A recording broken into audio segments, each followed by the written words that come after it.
I'm Nicole. Oh, Sorry. uh, Okay. I, I am not any of those things yet. I just bought a house recently, and it's a two-unit building, and so it's completely vacant at the moment, and I will be renting half of it and living in half of it. So I'm Oh, exciting. And congratulations on being a new homeowner. And you are in the right place to learn about how ways that we might be able to help you with that. thanks. Great. Next person on my screen is Alyssa. Is it Alyssa?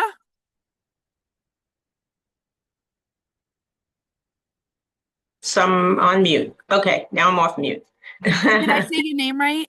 Yes, it's Alyssa Benediz. Okay, great. My husband, Mayor, and Mayor is also on the Zoom.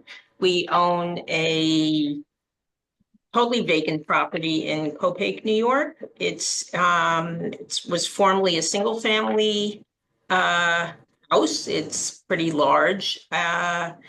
And it was thereafter divided into a two-family house, and we are trying to convert it into a five-unit apartment building. And currently it's basically stripped on the inside and framed out. And that's as far as we got. We purchased the property with our own funds and have done the work till now with our own funds. And we're looking for some state funding to help finish up. I understand that Copake is really looking for worker-based housing, and we'd like to help out in any way we can. We love it up there, and we want to give back to the community. Amazing. Well, congratulations on buying that building, and you are definitely also in the right place and building the right number of units. So we'll get a little bit to that too. Great, wonderful. Thank you. Mayor, your wife did a great job of saying that you're on the call also, but would you like to add anything and introduce yourself also? He's also on mute. Thank you very much. My name is Mayor Benedis. I've been as my wife said, we own that building in Copic that we would like to convert into affordable housing. Um, a couple of little details. My wife did not say that she is a real estate lawyer and I'm a real estate developer, and we've been doing that for quite a while. But this is nothing like we've done before. Usually we work on things that are very profitable, and this thing is for us somewhat of a money pit because there is really no money in it and a lot of bureaucracy. So we're trying to like take it step by step. We went through most of the approvals. We're almost done. It took about 2 years, and now we are trying to get the last amount of push so we can continue finishing it and hopefully occupying it in about a year or so, depending on when the funds become available. That's about it. Amazing. Well, good. Congratulations. As I said, you're in the right place. Next on my screen is Gabby, who is joining us from the car. So much like me, do things wherever you can, right? Oh, am I unmuted? There you go. You're unmuted. Hi, good evening. My name is Gabrielle Gabby. I'm actually a City of Newburgh resident and landlord. I'm hoping that all of the information that you shared today is going to be relevant in Orange County as well. Absolutely. Absolutely. Okay, great. And I'm in Orange County Government Center parking lot doing this. So yes, it is still relevant in Orange County. So welcome. I'm glad you're here as well. Thank you so much. You're welcome. And then the next on my screen is Donal. I'm so sorry. How please announce pronounce your name properly because I totally just butchered No it. need to apologize. My name is Donal Collins. I'm a Columbia County supervisor from the town of Chatham. Welcome, And Supervisor. as Chris Brown who's on this call, will articulate, we have an absolute paucity of rentals and generational housing opportunities. So I'm so grateful for all these different measures that are rolling forward, especially from RUPCO, and hopefully I can get some more of our citizens out. and get them your information, because I think this is another great program that they can take advantage of for multiple reasons. So thank you so much for hosting this, and I look forward to hearing what you have to say. Thank you. Thank you for being here, Supervisor. And of course, it was your name that I had to really butcher, so I apologize. But thank you so much. And also thanks for Chris Brown for really pushing to make sure that we did this specific outreach to make sure that we reach the residents in Columbia County. A little bit about myself so that you guys know, I have pretty much grown up in the nonprofit housing world my whole life. My mom started one of RUPCO's affiliates in Orange County 41 years ago. I'm a little bit older than 41, but for the most part, I grew up in the nonprofit housing world, and RDAC affiliated with RUPCO in 2015. And I have been working between the two organizations since 2008. So these kind of things are really, I live in Orange County, although I work out of the Kingston office mostly. And right now our housing programs cover the majority of the entire Hudson Valley. So this specific program, this vacant rental program is available in all 9 counties. So thanks, Chris, for making sure that I did this outreach specifically to Columbia. So I'm going to dive right in. It looks like everybody at this point at 5:43 that's going to jump on is on. But as Chris said, and Supervisor, I'm not sure if you were on, we are recording this so that we can share it. If we, at any point, if there's anything that you want to talk about specific to your property that you would not want shared publicly, we'll wait until the end for Q&A when we stop recording it, so we can get the word out. So Vacant Rental Program is really exciting program that we have available for smaller size landlords that can only go into buildings that are going to be 5 units or less. And that is a hard number. There are no waivers. There's no exemption from that. And for landlords that own 20 units or less. So unfortunately, RUPCO wouldn't be able to participate in this program because we own more than 20 units. But so for landlords that own 20 units or less, and the building itself has to be 5 units or less. The unit has to be vacant. There are no requirements onto how long the unit has had to have been vacant, but can't kick somebody out just so you can participate in this program. The idea is to not displace somebody, but if the unit is vacant, if somebody has just recently moved out and work needs to be done on it, or if you are just purchased a building and you are doing a complete gut renovation, as long as you already have a building permit for the municipality, you would be eligible to apply. And we are allowed to give up to either $50,000 or $70,000 per unit to do the repairs on the property. And the difference in the two caps would be on the rental restriction level of area median income that you would be looking to rent to for the next 10 years.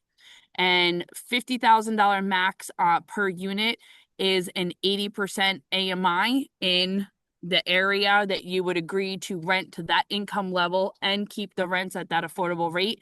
And if you want to go to the $75,000 per unit, you would agree to a 60% AMI level and keep the rents at that affordable rate. What will happen? Has anybody on the call now already applied? Alyssa and Mayor, did you guys apply yet? Yep. Okay, good. Because I was gonna say, I think you're the ones I saw the application for. So where we're at right now, New York State has also put into there's a priority policy. So this one is a little bit, oh great, Nicole applied already too. Wonderful.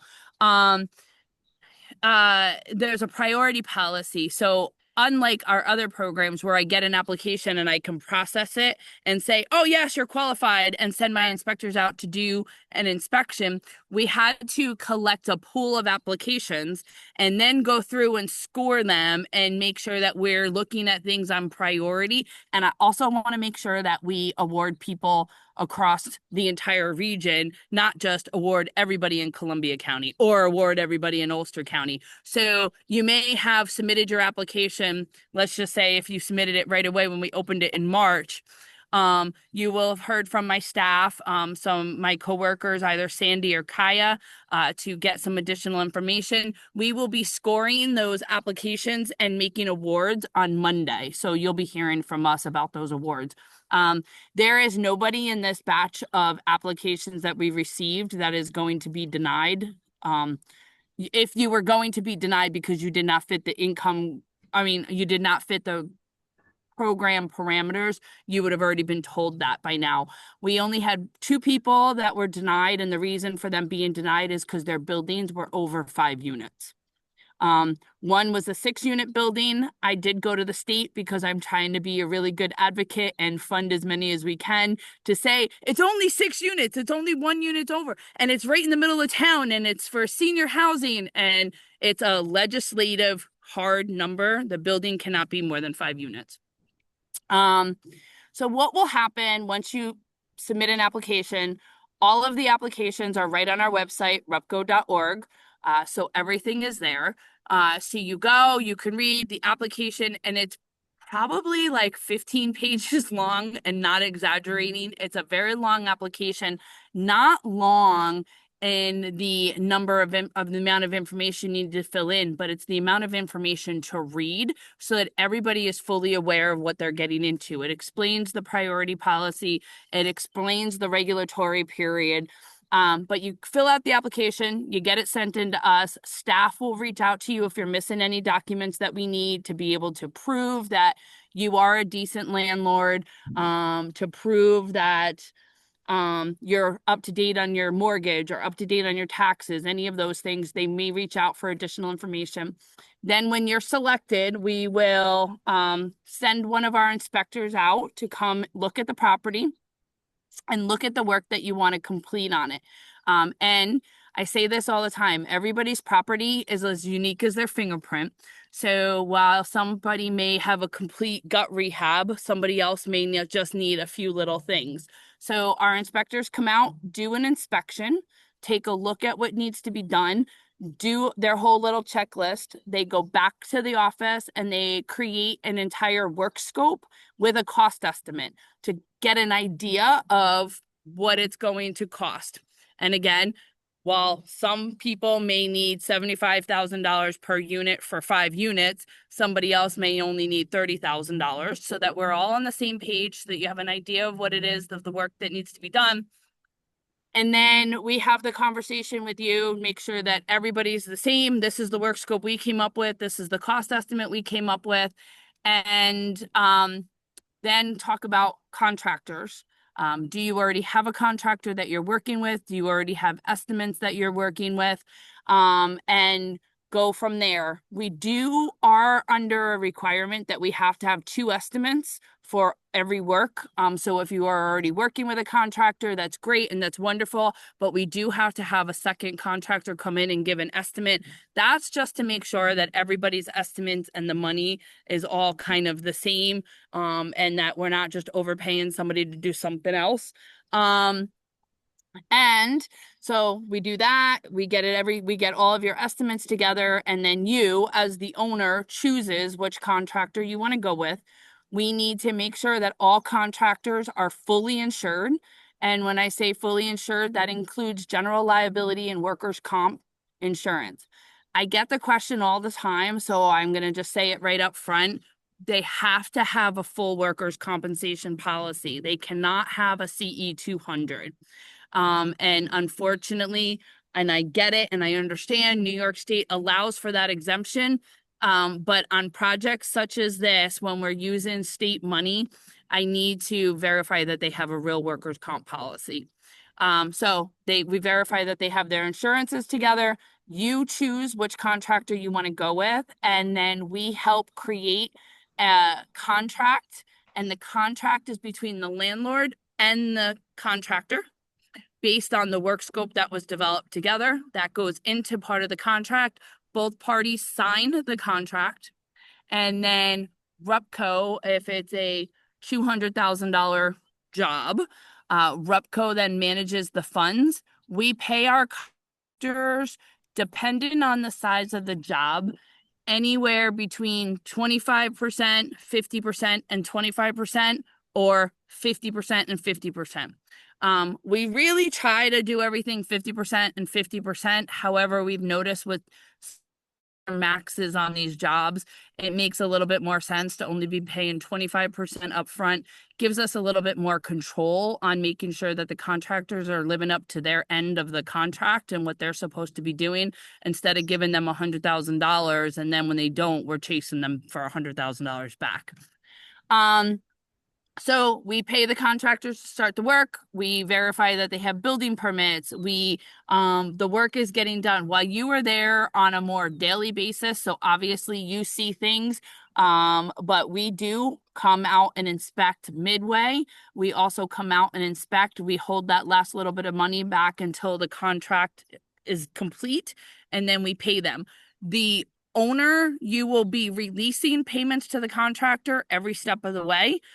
So we do not release money to a contractor until you tell us, yes, please release the money. At the same time, the contractors all sign lien waivers so that they can't lien anything on your property because they're verifying that they've been paid. Work gets done. You get ready. You're going to agree ahead of time as to which income level you're looking to rent to, whether it's the 60%, the 80%. You'll also be working simultaneously while the work is going on with my staff and or myself as to what the level is of the income that you're going to be able to charge. There is a whole online tool that we use, so we'll work through it with you. There's also, we have to take into account utility allowances. So we will work through all of that with you as part of the application. So you can say, okay, this is a 2-bedroom. We're paying all the utilities, and this is the amount of money that I'm going to be able to charge for rent, so that you know what income level you're looking for.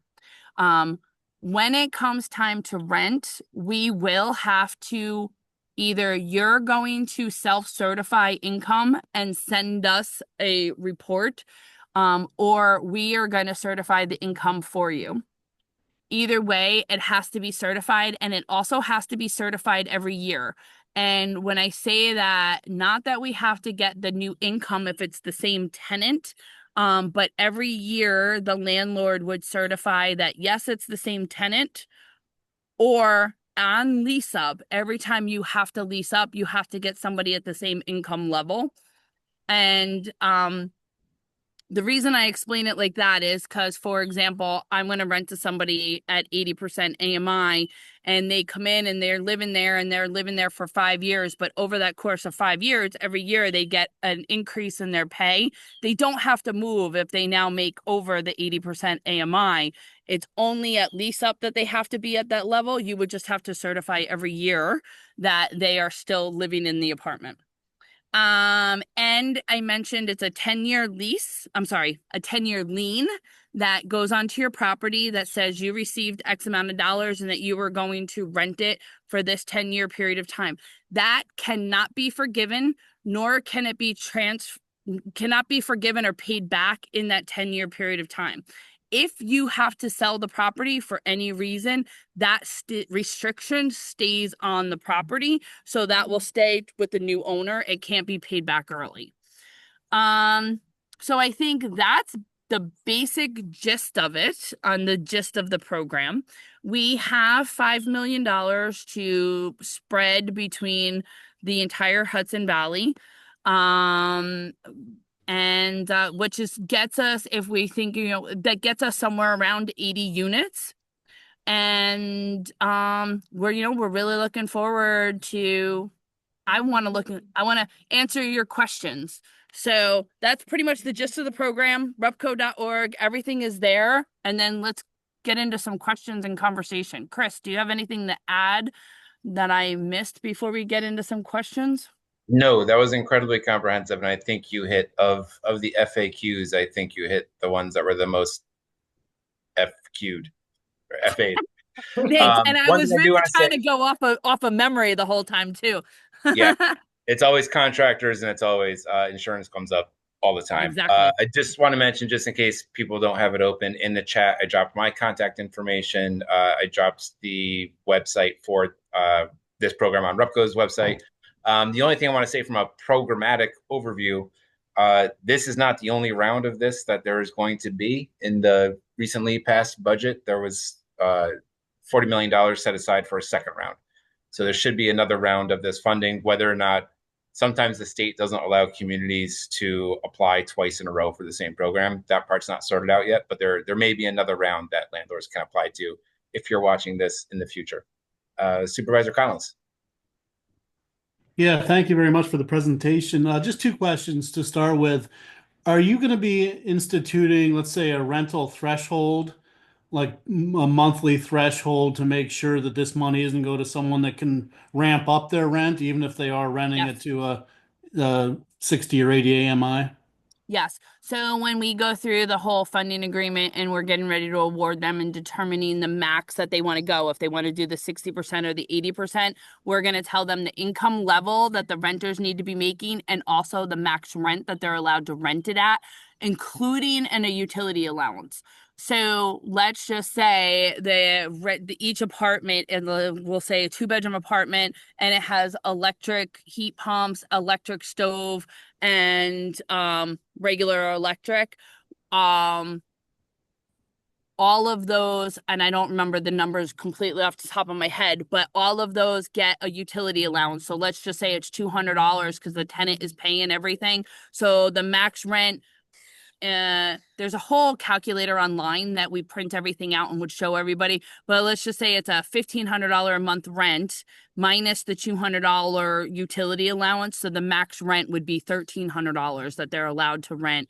Now, if there is a huge increase, let's say in 2027, and the AMI in Columbia County jumps way up, then we can have that conversation and say, oh, okay, so now your AMI level went up and you can, with that utility allowance, you can collect 15. You're allowed to increase the rent in New York State with reasonable notice and reasonable, but you can't just say, okay, we're taking this money, we're going to put the rent at this year, and then next year we're doubling the rent. And Good. then you It's said a you had a nice second safeguard. question, right? My other question was, is this something that, farm worker housing might be applicable to, or do you recommend they go for different funding streams, and this should be more along the line of your landlord, traditional landlord tenant? No, it would work as long as the unit is less than 5, like the building has less than 5 units, Mhm. and the owner doesn't have more than 20 units of rental. So Yeah. if it's vacant and it needs repairs, they certainly can do it, and then they would just have to create a lease with their workers. And yeah, no, it could totally 100% work with that. Okay, terrific. Yeah. Question. A couple questions. First of all, the second contractor estimate that you needed, like we work with a contractor already.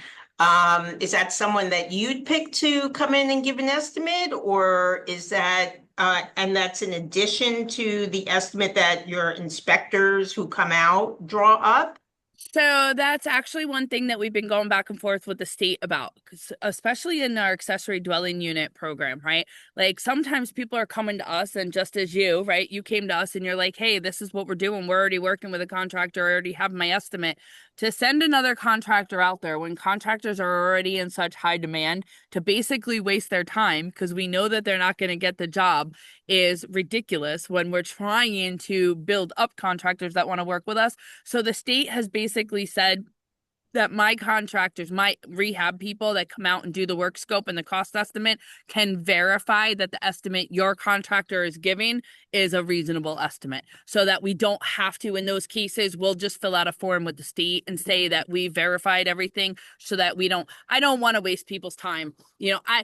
Contractors are already right now so hard to find, especially in building season. If a contractor says, hey, here's my card, I can start a job for you tomorrow, I'm already a little wary because I'm like, wait, it's building season. You're supposed to be booked out until August. So if you could start a job tomorrow, do I really want you? Sure.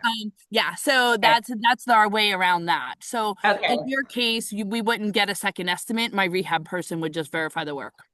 Okay, perfect. Second question is, if, let's say, the funding isn't enough for us to complete the project and we went out to get secondary financing from a lender. Would being a participant in the RUPCO program hurt us in any way? Do you No, work with? it wouldn't hurt you other than I would just make sure that if you're going to have conversations with your lend, start having them now, right? So like, and I don't know, I haven't looked at the applications, my staff has. I've just looked at names and locations because I've just wanted to make sure that I have people from the main areas that we work in. So I don't know, right? But I know you did mention to me that it was 5 units and that you had to do a gut rehab. So I'm going to let's just say the whole entire project is going to be $500,000 to do the project. And you want to rent to 80% AMI, so I can give you $250,000. You know that you're gonna have to go get another $250,000. Start having that conversation with the lenders now and say, hey, I have this $500,000 project that I want to do. I need to borrow $250,000. I'm gonna get $250,000 from a grant. There is going to be a lien on the property for $250,000 that will go away in 10 years. That but so it won't hurt you in the fact of, because ultimately, just as long as they know that the financing, that there's going to be that lien there. And if you have to go out and increase that money or do anything like that, there would have to be a subordination on the fact of the state. So the answer is that's a long answer to say, no, it won't hurt you, but it's better to make sure that the lenders know that this is the route that you're going, instead of already have the lien and then you're like, oh, I have this lien, because it would be in first position. And most lenders, when they're giving you money, they want to be in first. So you want to make sure that they close on their money before we put our lien on your property. Aha. Okay. So I see. So it Yeah. couldn't be like a wait and see type of thing. Unless, maybe the smaller banks in the area that are familiar with this program, sort of know what they're getting into. And, Correct. that's So that's why I'm saying you might want to have a conversation. And I'm happy for you or anybody on this call or anybody in any of the areas that might have questions like this with their finance people to jump on a call with you and them at the same time.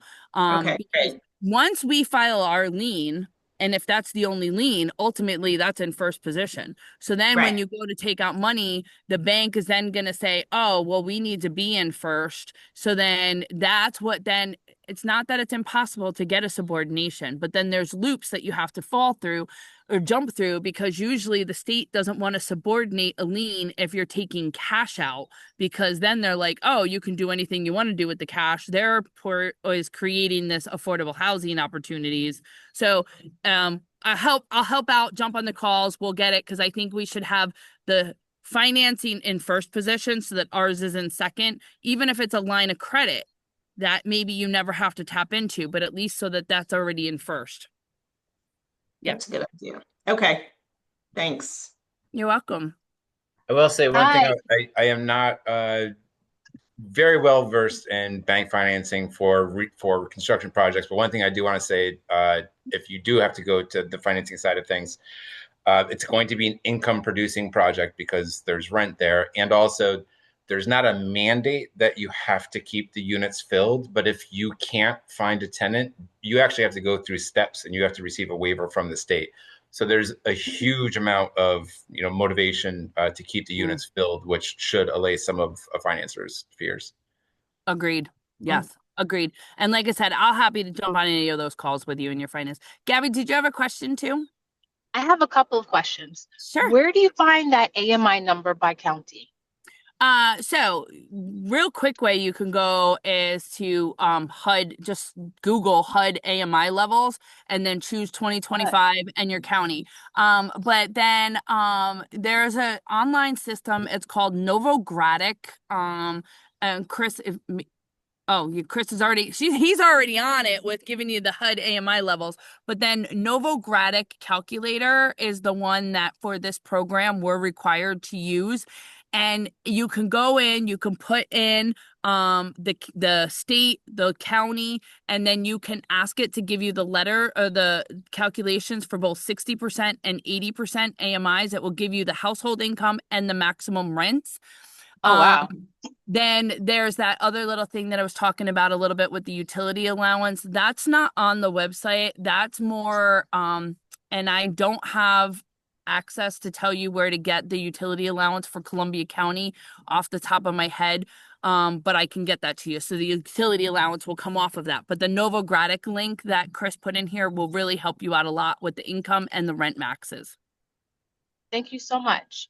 Second question, in the process of buying this dilapidated building, the whole project isn't going to happen unless the roof gets fixed. So can you use funds for exterior, Yes. for exterior needs? There's no Yes. problem with that at all. No, not at all.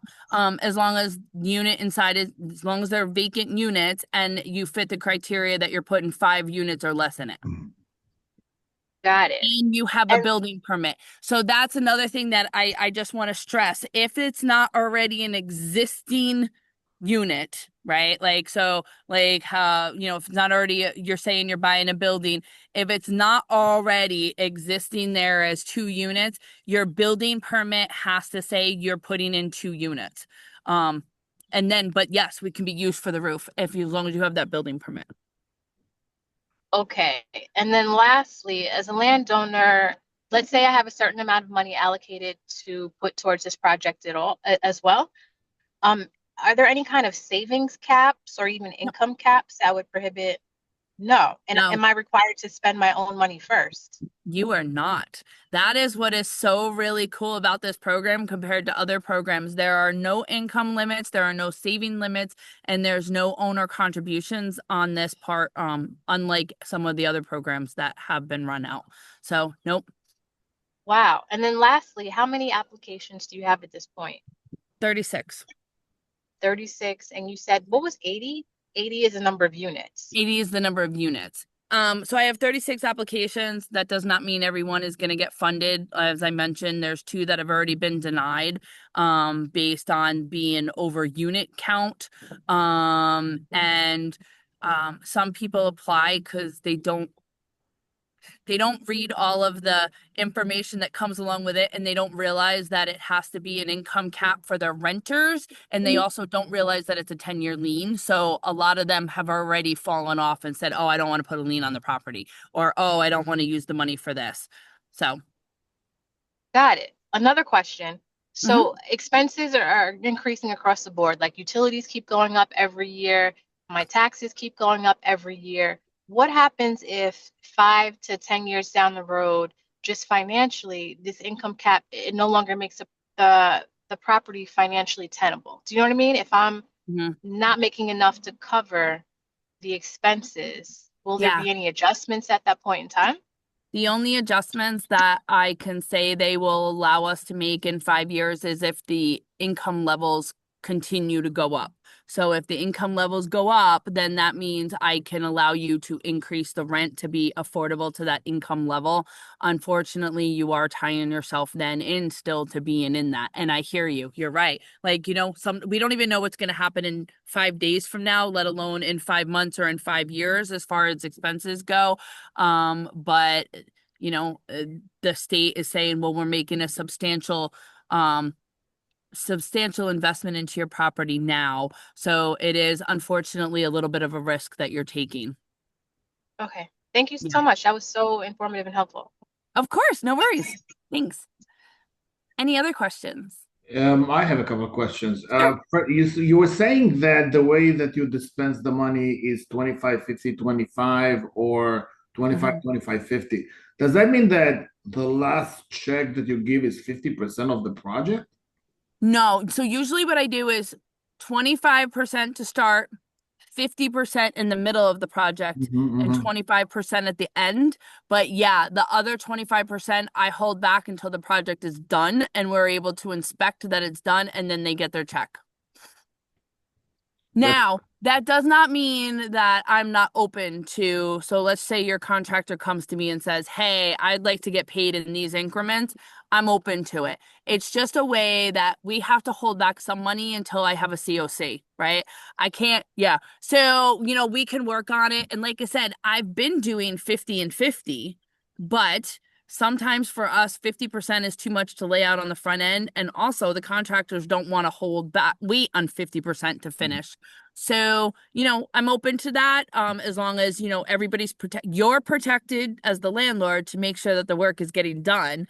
And then I'm able to protect the state's money and be a good steward with their money. Now, when you said, still, from my experience, 25% is a lot of money. And when you talk about dispensing the lot payment, are you talking about substantial completion, or you're talking about CO material, everything, every I dot, every T cross? Again, I think we're going to take every case on a case by case because every property is unique as a fingerprint. So in your particular case, since I already know, you shared with me that it's a complete gut rehab. So you're working with a shell now. So if you go for the max, that's a lot of money. To hold back $100,000 from somebody is a lot of money. We'll take a look at it and we can pay on increments and say, here we are. And then maybe I'm only holding back 5%. Like everything is done, but I'm only holding 5% for a COC. So it's going to be like a fluid thing when I'll be in touch with you and you let me know what's happening. I'll send you some picture. Maybe you send a person. Exactly. And then, yep. And you send me an email with your signed authorization to pay the contractor with the picture. And you're telling me it's okay to pay him. I'm going to submit a check, but I want to make sure that everybody knows sometimes it takes me seven, my fiscal office likes to say 7 to 10 days. But sometimes it takes me 7 days to get a check. Got it. Sometimes not. And then also add into the distance, depending on where you are, my checks all get cut at our fiscal office in Kingston. So if a contractor and they get cut on Wednesdays and distributed on Fridays after we get all of our signatures. So if a contractor wants the check on Friday, sometimes they might have to come to Kingston, or my guy will have to come meet them or wait until Monday. It really all kind of depends. That's why we always say 7 to 10 days to cut a check. So if I do this a lot with my contractors now. I just did it today. I know he's going to be finished with a job tomorrow. So I submitted a check request already today because my guy can't go and inspect it until Tuesday. But I know it's going to be done and the inspection is going to be done. So I submitted the request to my fiscal so it can get into next Friday's round of checks. Because if I waited until Tuesday, I have to have my check request in on Monday to have it cut until Friday. So I have the check request in, but I'm going to just hold the check until the landlord or the homeowner signs off. So sometimes we play that little game. So if you know that something's going to be done, you can say, hey, Faith, here's my authorization to pay. Go ahead and cut the check, but hold it until I send you the picture, or hold it until your guy comes and does the inspection. We'll do that. Sounds like you are kind of a hands-on kind of. How accessible are you? Like if I need some help out of you, or maybe like to advance the check, or maybe even cut a check into I know you are big. I'm accessible. Probably more than I should be. And since I know that this video is going public, I have to give the answer that I work 8:30 to 4:30 Monday through Friday. But no, I honestly am very accessible.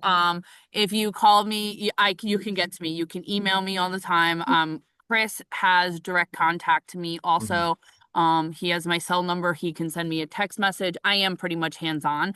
And I have an amazing team that works with me. They are all part of my team because they look at things the same way that I do. And even if you're not speaking to me, you're speaking to an extension of me by talking to my team. Usually we always have these conversations. They have access to me all the time too.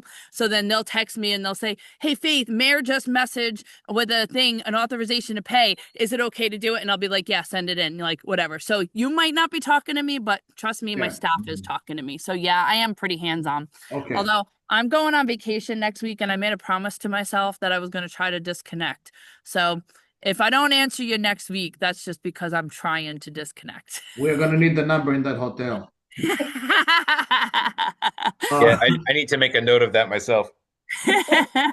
Well, yeah, Okay. The other question is, when we were filling out the papers, two of the prerequisites was one, that we will have insurance, and the second and the second one that will have a detailed estimate. Yes. And the way that I've been going about this job is that every time I have a little bit of money, I get an estimate on, let's say, the framing or the footing or whatever, and I just contract that portion out. So I don't have a full estimate for the whole project. Do you still need that in order to get the money, like the whole thing, so I can tell the contractor to write me a full estimate? And second question is, do I have to get the insurance now, or once I have an okay from you that I'm getting the money, then I'm going to go and spend the money? Yeah, so you do have to have insurance for me to go into a funding agreement with you. You have to have insurance on the property. No, I understand that, but Yeah. the insurances, do I have to get it before I get an approval from you, or once I get like a verbal, then I can go get it? Yeah, I would say you can get the verbal from us and then go. So you don't have insurance on the property right now. Right now, I don't. There's nothing really to it. I mean, it's just like framing, and but we did submit already an estimate for insurance. Once I have a verbal with you that I'm okay, I'll get it, and then we'll go forward with it.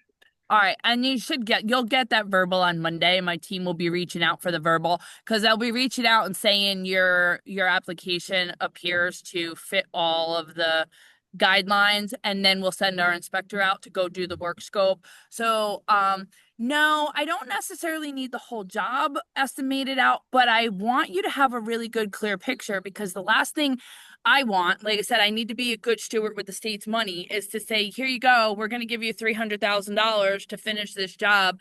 And then, as you were saying, then maybe when it's all that $300,000 is done, there's $100,000 that still needs to be done, and you don't have access to that funding, and now we can't rent these units. So we have to make sure that we're producing units that can be rentable at the time of, you have to rent them at the time of completion of the state's money. So it's good to have a good idea. So no, I don't need a whole big estimate, but I need you to have a real clear idea of what it's going to cost so that we can make sure we have a finished product when we're done. Yeah, I know people usually misjudge me because I look very young, but I do have a little bit of experience. You're only like 21, right? Exactly. Yeah. No, but I guess the thing that we don't have to go backwards. It's just going forwards. Exactly. Yeah. You don't have to go backwards. And, I haven't fully 100% wrapped my head around how this is going to work, but this program does allow for some reimbursement to the landlords too for money that you've already spent. But the thing I'm saying, I haven't really wrapped my head around it, because that is also then saying that you needed 2 estimates. But I think, and again, I don't know because we haven't tried to do one of these yet, I think I can say, if you're saying you paid $1,500 for lumber, and then we can look at the receipt and say, yep, that's what $1,500 for the lumber covers. I mean, I'm just not really sure, but there is that mechanism there. So, we can figure out ways to work. It's a new program. It's really exciting. It's new money. As Chris said, there's more money coming out into this program. And I'm really excited that we're on the, first end of this, making this happen. But yeah, so we'll do everything that we can to, at the end of the day, we want units. Okay. And we want people living in the units. My last question is, I kind of know the answer, but I'll give it to you. If on the property there are 2 structures, and one of them is, let's say, 5 apartments, and the other one is 2 more, would that be considered 7 apartments, or they would consider like 5 and 2? Say that again. Okay. Let's say that the property have 2 structures on it. Uh-huh. Would all the structure be considered in the tally of the apartments, or each one would be individually standing? No, each building can have 5 units. Even though they're on the same property? Even though they're on the same property. It's by building, but you have to also, in your whole portfolio, own less than 20. So let's say it's 2 buildings and you want to put, like, I think I heard 5 and 2. So you want to put 5 in one, 2 in the other. Yes, all 7 would be then eligible. It's just by building has to be less than 5 units. And I will have less than 20 units. Right. Exactly. Okay. Yeah. Excellent. I'm excited. I know. I'm really excited too. Yeah. It's I think that the best part about this is you're really helping people, and I think that's what gets me motivated. We did a lot of projects for money, but we never really help the community. I know. I love that. Thank you. Thank you for participating. I think Gabby's got one more question. Yeah, I do. He just sparked a question. Can you use money towards an ADU on the property? Yes. You can You marry can. programs together. Yes, you can marry programs together. But the thing with the ADU, so now if we're going to talk about ADUs, the ADU has to be a separate structure. Well, hold on. Let me think about this for a second.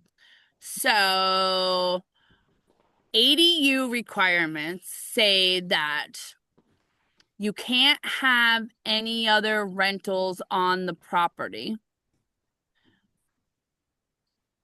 But if you have a single family home, which is defined by HUD as a 1 to 4 unit, and you live on the property. So if you live in the property and it's a 4-family home, you live in 1 unit, you rent out 3, you are eligible to build an ADU on the property according to ADU guidelines. And then if one of those units or 2 or 3 of those units in the 4 unit are vacant, you can use vacant rental money to fix up those units and ADU money to build the ADU. But you have to live on the property. ADUs only work if it's an owner occupied single family home, and single family is defined as a 1 to 4 unit. And also make sure that that's okay with your individual municipality, because we have a municipality for somebody, and I'm not going to call them out, that is really giving the owner a hard time, because it's exactly that. It is a 4-unit house. She lives in 1 unit, rents out the other 3, has a carriage house on the property that she wants to convert into an ADU. And the municipality is saying that ADUs are not allowed onto multifamily properties. So it like if all of those things align, then you can certainly marry those 2 programs. Got it. Thank you. And I will also add, since you're in the city of Newburgh, we have the targeted home improvement program that if the unit that you live in needs work, the T-HIP money can work on your unit, the vacant rental can work on the vacant units, and the ADU money can build the ADU. That's a whole lot. Appreciate it. It is a whole lot. Yeah.